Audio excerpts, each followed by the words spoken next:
Hello everyone, LEGO Mega 96.1 here with another video. Who here remembers the movie Glory? Pretty much anyone who knows the American Civil War.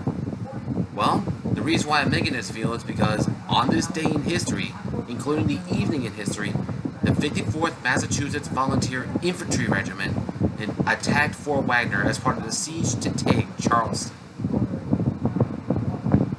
On July 17, 1863, the Union Army's first all-black Union regiment, commanded by Colonel Robert Gould Shaw, a son of Boston abolitionists, attacked Battery Wagner to take Charleston, as I said in the beginning. Now, in the movie Glory, as you see the ending of the battle, where the 54th were breaching the walls of Fort Wagner to take Charleston, that right there, that's one of my favorite scenes in the movie. The way the 54th fought hand-to-hand against the Confederates, that by far is one of my favorites. The music, the effects, the choreography, that by far is pretty awesome. But besides the movie, let's dive deep into the regiment's history. And I do mean history, because the 54th Massachusetts legacy has been around since the American Civil War, 1863 to be more precise. They were formed on the 13th of March in 1863, when Abraham Lincoln issued the Emancipation Proclamation in January of 1863. That proclamation in particular not only freed slaves in our rebellion, but it also recruited them to service in the Union Army, as well as the Navy. Now, in the movie Glory, if you've seen in the movie, for those who don't know, Glory tells the story of the 54th Massachusetts. Now, in case you're wondering, yes, I do have the movie, and I've watched the movie every single time it comes on TV. But for the 54th as a whole, these guys by far are one of my favorite regiments in the Union Army. That, along with the 6th Wisconsin, the 20th Maine, the Irish Brigade, the Iron Brigade, and even the Lightning Brigade. But the 54th in particular, they were promised a pay of $13 a month, same as white troops. But since by the color of their skin, they were promised 10, a $3 subtraction. But if you look at today's money, for $10 a month, they are about $367 in today's money. That's for $10, but for 13 is $477, about $477. That's a lot of money. But after weeks and months of drilling at Reedville Camp in Massachusetts, the 54th was sent down south to South Carolina. Because the war started in 1861 with the bombardment of Fort Sumter in April, and with I misspoke, sorry.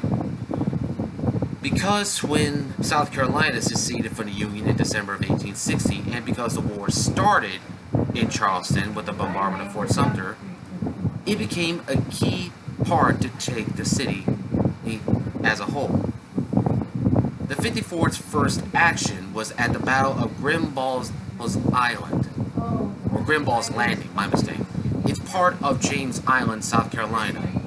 It occurred on July 16th of 1863, 2 days before Fort Wagner. Now, in that fight, the 54th lost 43 casualties, with 14 dead, 17 wounded, and 12 others lost to capture. Now, they helped a white regiment, the 10th Connecticut, escape capture at the hands of Confederate troops. Now, in case you're wondering, yes, that battle ended in a Confederate victory. But on the 18th, just a couple of days after Grimbal's Landing, the 54th was to lead the attack to take Fort Wagner. As the 54th prepared for battle, if you've seen the movie, The Union 4th began to pray, and because they're a deeply religious unit. They prayed for God to be with them in their baptism of fire, to watch over their families, their loved ones as they would go off to march into battle to their deaths. But on the morning of the 18th, the 54th began to move out. And under the cover of darkness, they continued to press their assault, climbing up the walls of Fort Wagner. Now, Lewis Hayden Douglas, the sergeant major of the regiment, and is the son of Frederick Douglass. He scaled the top of the wall with Colonel Shaw. And in the thunderous voice of his father, he shouts, "Come, boys, come! Let's fight for God and Governor Andrews." And Shaw, he was leading his troops. He said, "Come on, 54th." But a Confederate soldier caught sight of him and shot him in the heart, killing him instantly. Now, Sergeant William H. Kearney of Company C, as the color barrel went down, he seized as the national colors. Now, he would take wounds in both legs, his chest, and right arm. Now, that action alone awarded him the Congressional Medal of Honor, but he wouldn't get it until the 20th century. Now, he was one of many African American soldiers to win the Congressional Medal of Honor. And the memory of the 54th and their legacy was even recorded in the papers, and it even made headlines across the North, and it was even praised by their enemy. But sadly, the siege to take Charleston ended in a Confederate victory.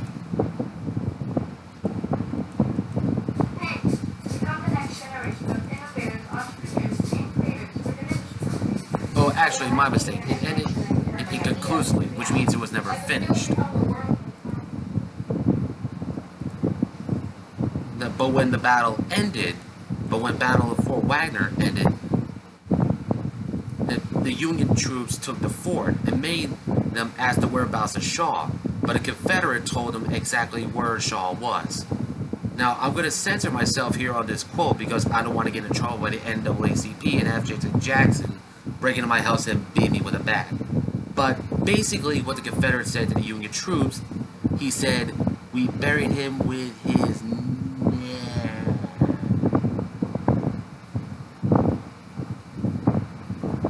Yeah. In other words, do not repeat that quote.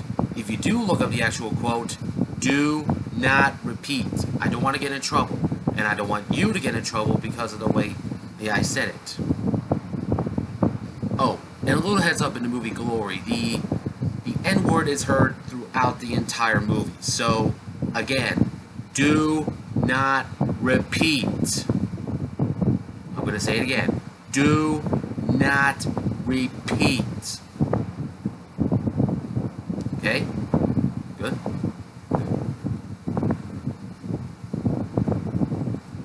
Now, as I said, the 54th continued on to fight as their numbers continued to increase and the number of wounded getting back into the ranks.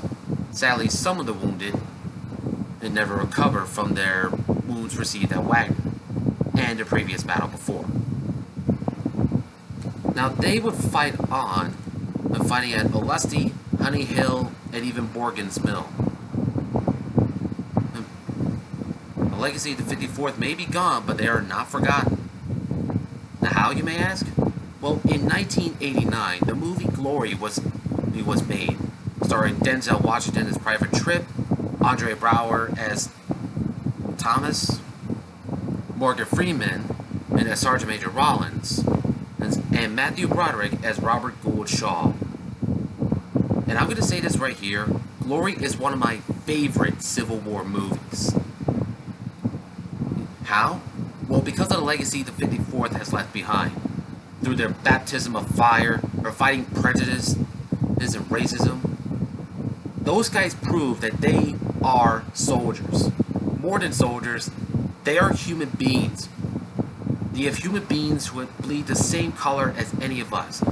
They have the same emotions, the same thoughts, ideas, and dreams, just as everyone else.